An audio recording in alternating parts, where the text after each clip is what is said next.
Alright guys, hi, 6.2 is our topic today, which means if you're following along in our book in class, we are doing section 2 from chapter 6. If you're not, that's fine too.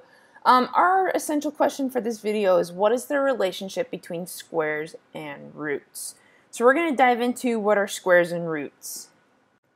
So one of the easy ways we can do this is in our notes, we can draw a square. And I'm going to trace my graph paper in the shape of a 5 by 5 square. Now, I'm going to analyze this square just a little bit here.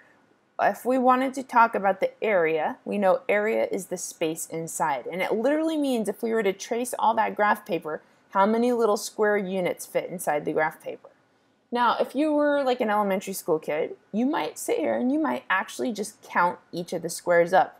1, 2, 3, 4, until you figured out what the area was.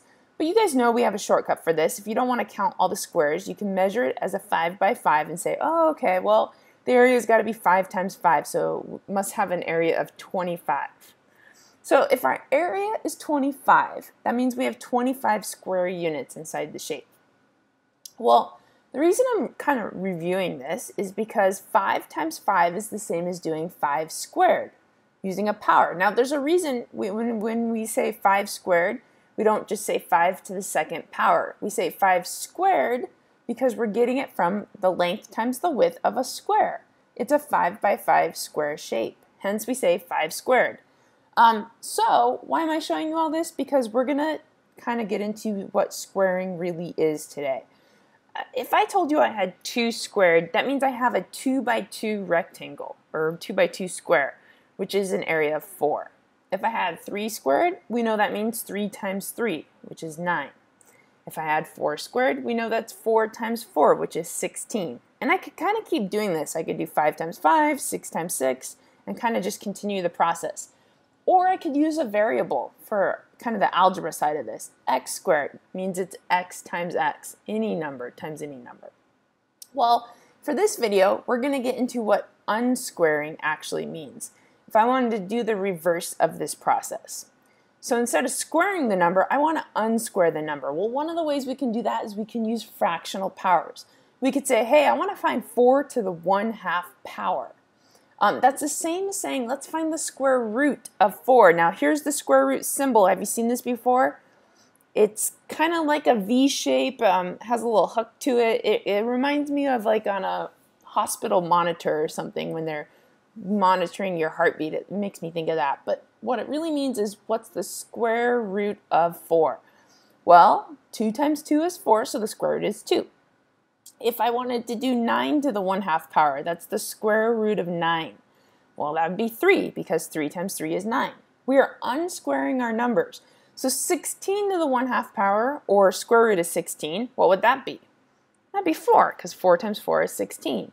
And if I wanted to do it with x squared, well, to the 1/2 power means I'm finding the square root of x squared. Well, that'd be x, because x times x is x squared. So unsquaring is called finding the square root. And I just want to put a little note here that we say square when it's a second power, and we say square root when we're unsquaring it. So notice just the common language. Okay, so now we're going to do an example. And we're going to have 3 problems, an A, a B, and a C. And some of these are so quick you can just do them in your head. What would the square root of 49 be? Yeah, it'd be 7. 7 times 7 is 49. How about this one? What would the square root of 64 be?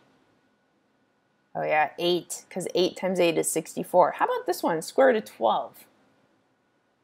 This one's trickier. What multiplies to 12? Not 2 times 2. 2 times 2 is 4. Not 3 times 3, that'd be 9. 4 times 4 would be 16. Uh-oh, it's somewhere in between there. It's going to be some sort of decimal answer. What decimal can you multiply to get 12? Have you tried any on your calculator? You might be sitting around and guessing that number for a really long time. It's probably a hard decimal. So let me show you a trick on your calculator. There is actually a square root button. For these calculators that we use in class, it's kind of right in the center. If you're using a different calculator, you should still have a square root button. You just got to look for the symbol. We want the square root of 12. So if you hit the square root button and you type in 12 and hit equals, you're going to get this crazy long decimal. 3.46410 something, something, something, something. So I'm going to round my answer and say, well, the square root of 12 is about 3.464. That's our solution for the square root. So not all numbers have these perfect squares. Some of them turn out to some pretty ugly decimals, and we need our calculator to help us figure that out. So the first two that turned out to really nice numbers, those are called perfect squares. Square root of 49 was just 7. Square root of 64 was 8. We didn't need a calculator. But for the ones that we do need a calculator, we call those non-perfect squares. They come out to these messy decimals. All right, I want you to try. I'm going to give you 4 problems, A, B, C, and D. Figure out which ones are perfect squares and which ones are not, and use your calculator if you need it. Here's your problems. Go ahead and hit the pause button. Good luck. Now I gave you some tricky ones. You ready to check your answer? I gave you quite a few actually. So let's go with the square root of 105. Well, that's a decimal. You had to use your calculator. It's about 10.25 if you did it correctly. How about 196 to the half power? That's the same as square root. It turns out 14, it's a perfect square. 14 times 14 is 196. Ooh, how about this fraction one? Well, did you split it up and just think of it as square root of 81 and square root of 144? Split it apart. That's 9 times 9 is 81, so 9. And 12 times 12 is 144. So our answer is 9/12. And technically, you could simplify 9/12, you could divide by 3. That'd be 3/4. So we're going to say 3/4 is our answer. But how about D, the square root of negative 25? What'd you come up with an answer for that one? I know 5 times 5 is 25, but what about negative 25? You'd either have to do 5 times negative 5, or you'd have to do negative 5 times positive 5. You'd have to have opposite signs. Neither one of those is a perfect matching square. Oh, so what happens here is we don't have a solution for negative 25. And then to get really crazy on you, there is this whole realm of numbers. People call them imaginary numbers. They use the letter I, kind of like not a cursive I, but an I with a little hook to it. They say that square roots of negatives enter into this imaginary number land, which I'm not even going to get into in this video because imaginary numbers are crazy, and it's this whole other world that you can learn about later if you're interested.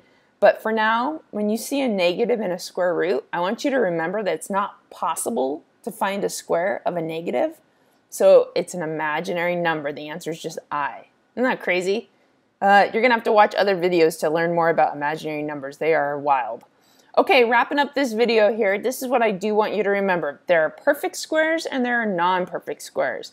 Perfect squares, all answers come out to whole numbers. So a good example would be like the square root of 100 is 10. 10 times 10 is 100. Non-perfect squares, you need a calculator, or later on you're going to learn you can simplify them, but you need some sort of strategy. And the square root of 99 is a good example because it's like 9.949 something. So that would be a non-perfect square. Thanks for watching, guys. If you had any trouble with your calculator, please let me know in class and I'll help you learn how to use your square root button. Bye.